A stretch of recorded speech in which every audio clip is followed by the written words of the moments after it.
What is good, everyone? Welcome to the channel. My name is Paul. I make videos about Japanese society, life, and culture from the viewpoint of a long-term foreign resident. I've been here for 19 years, and today I'm going to be sharing with you 4 things that I've come to appreciate or change my mind about in those 19 years. So either things that I didn't like at first and then have come to like, or things that I didn't really care about or have any interest in that actually grew on me over time. And without further ado, let's get right into the first one, and that is Omiyage culture, or the gift-giving culture in Japan. You see, just a basic rundown of Omiyage culture is when you go on a trip, you should pick up something for your friends, family, and your co-workers. The focus on the co-worker part is why I didn't like this at first. Because, well, in America, when we go traveling somewhere, we don't really buy anything for our co-workers except for maybe a best friend at work or something. And so the idea of every time I traveled, I needed to get something for co-workers was kind of alien. And in Japan, it's usually some kind of food. There's a whole industry here of omiyage shops and omiyage producers that create all these boxes of individually wrapped foods like cakes or cookies or Japanese sweets, etc. If you want to know more about omiyage culture, I actually made a full video about it, and I'll link that below. But the reason why I didn't like it at first is, in the beginning, it was anxiety.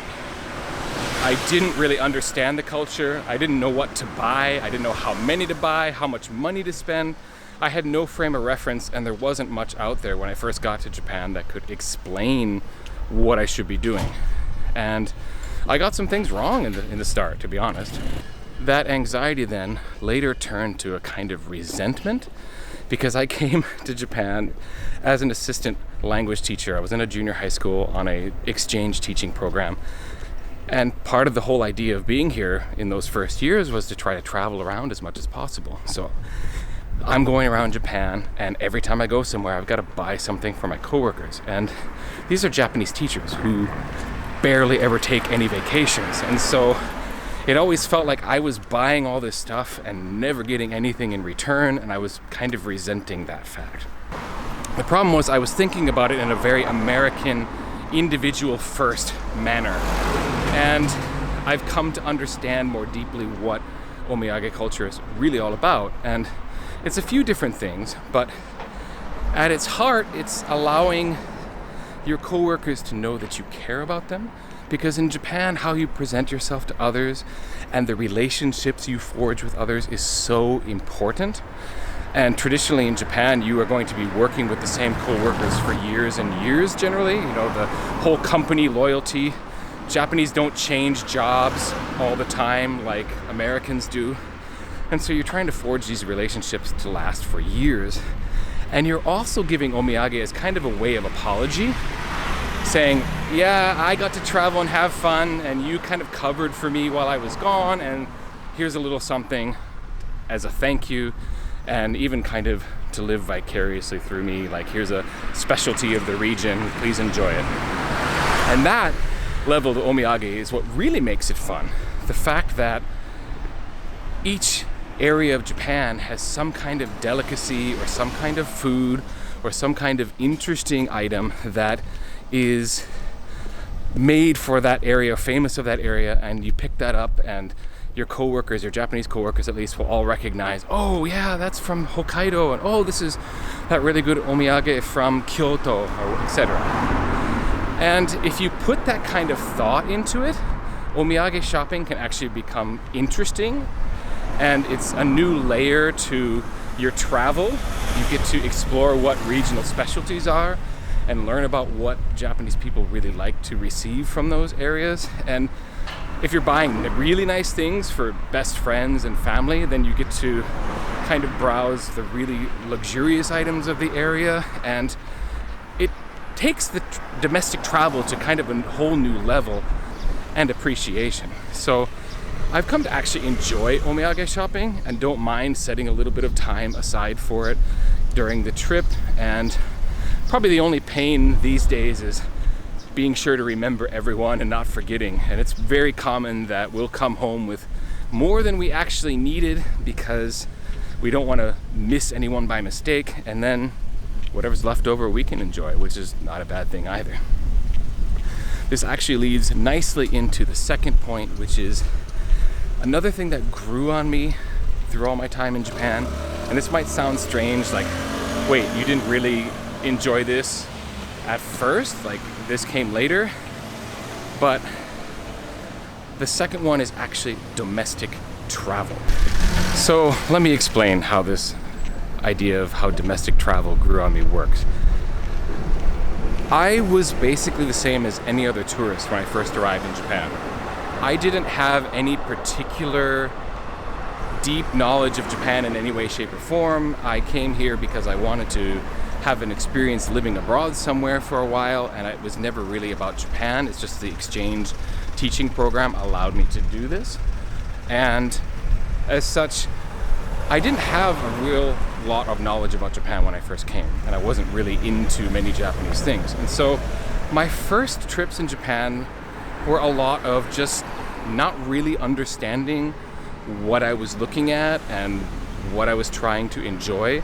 The first trip we took to Kyoto was kind of a disaster in a way, because if you don't know what you're looking at and what you're seeing in terms of history and cultural impact and societal, norms in Japan, like, you go through these temples and shrines, and after the fourth or fifth one, they all just kind of blur together. Yes, they're pretty, but you don't really get any sense of what you're looking at. And as a result, I have very fleeting memories of that first trip. In fact, the things I remember are the things that are completely outside, like the sightseeing that we did. It was the companionship with my friends at the time that I remember. And I had a bunch of trips like that early on. Things that I genuinely enjoyed for their beauty and interest, but as I've lived here all these years, it's come to really take on these nuances and layers based on the reading I've done, the research I've done, just living here and having been inside temples and shrines for specific ceremonies because of my Japanese family, etc. And so the more I travel domestically, the more I appreciate and the more I learn about the country, continuing even now because there's so much left to learn, the more I appreciate about domestic travel in Japan. I'm more judicious and better about choosing the places that I want to go see and what I want to do while I'm there. So while you can have a perfectly wonderful trip your first time here in Japan if you're coming as a tourist, there are so many layers to dig down into that you really kind of have to spend a lot of time here to get, well, at least I believe, and this is sounding kind of snobby maybe, and I don't mean it to be that way. It's just more about me, and coming to have a deeper understanding of what I'm looking at was really important to me, because now I can go to Kyoto and seek out certain things and seek out certain historical places and see the development of, say, for example, certain sects of Buddhism in Japan, because that's of interest to me. And it's just made domestic travel so much more enjoyable. So hope that makes some kind of sense. If it does make some kind of sense, hit the like button if you're getting any value out of this video at all, and of course subscribe if you're so interested. Okay, the third thing that grew on me over my time here in Japan is an appreciation for how Japanese dress, in terms of Japanese fashion, yes, but also in terms of Japanese, the style or aesthetic that's different from America, where I come from. I mean, just an example of a simple difference that I thought was really funny and cute when I first came here, but now I actually appreciate, is you have to be way up on your sock game in Japan, because guess what? There's so many situations where you're going to be in your socks inside buildings because everyone takes their shoes off in most instances. So you better have some nice, interesting, and certainly no holes in your socks. So the sock game here is something else, to be honest. But I've also come to really like Japanese fashion. There's a channel I watch which is called The Casual. The host, Reggie Casual, talks about Japanese fashion, of which he's an expert. And he uses this word intentional. The Japanese dress very intentionally. And In fashion sense, that means they're really taking care to put a look together. They're really, trying to achieve a certain style or aesthetic. But to me, that also means that they're really taking care of how they look. And it's kind of night and day when you compare, for example, my university students and how university students dress in the US. In the US, it's all about just comfort and being as casual as possible almost, and no one seems to appreciate, or not no one, but a lot of people don't seem to appreciate actually trying to look nice and presentable in public.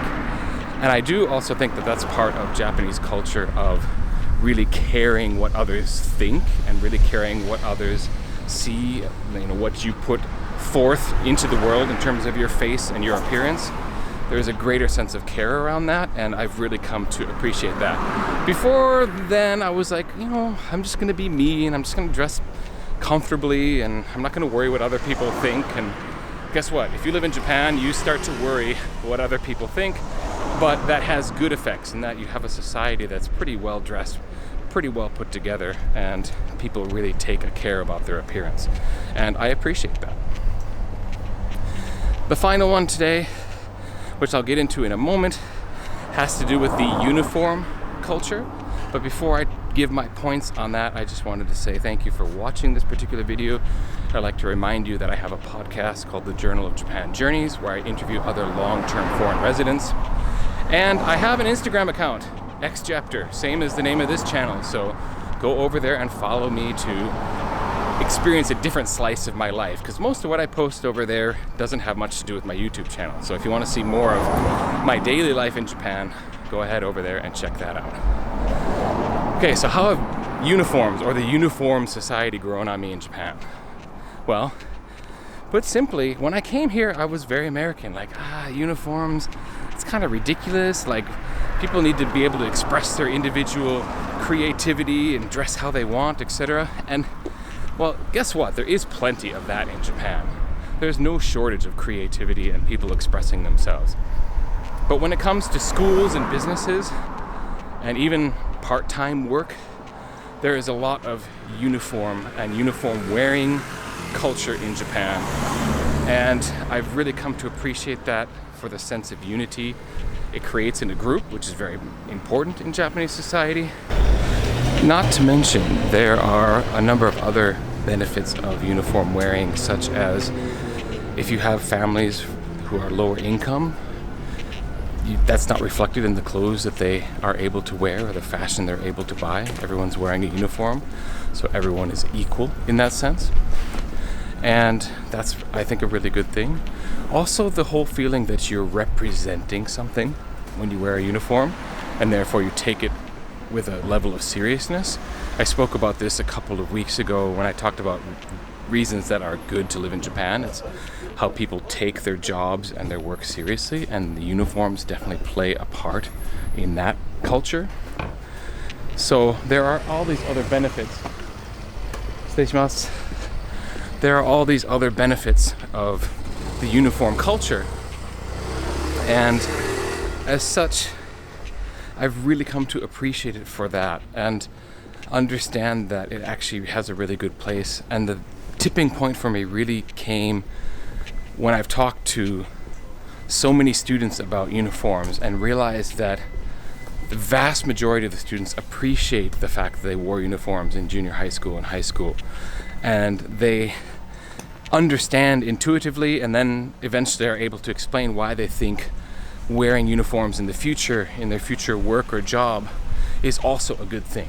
So the fact that the Japanese youth themselves, the Japanese people themselves, are keen about wearing uniforms and don't mind it and actually prefer it, I think that tells you all you need to know. Like, if there was some kind of desired rebellion against it in Japanese society, I would certainly be more against them. But the fact that there isn't has me thinking, well, the uniforms have their place, and I'm not really going to have any reason to think negatively about them. So that has grown on me, and I've changed my original, very American opinion about the wearing of uniforms. Okay? Those are my 4. If you live here and you have some that you can share yourself, add them in the conversation below. If you have any comments on what I had to say, of course, let us know. I love having the conversations going on down below. That's probably my favorite part of reactions to my videos. So please join in that conversation. Again, thank you for watching this particular video, and I will catch you on the next one. Peace.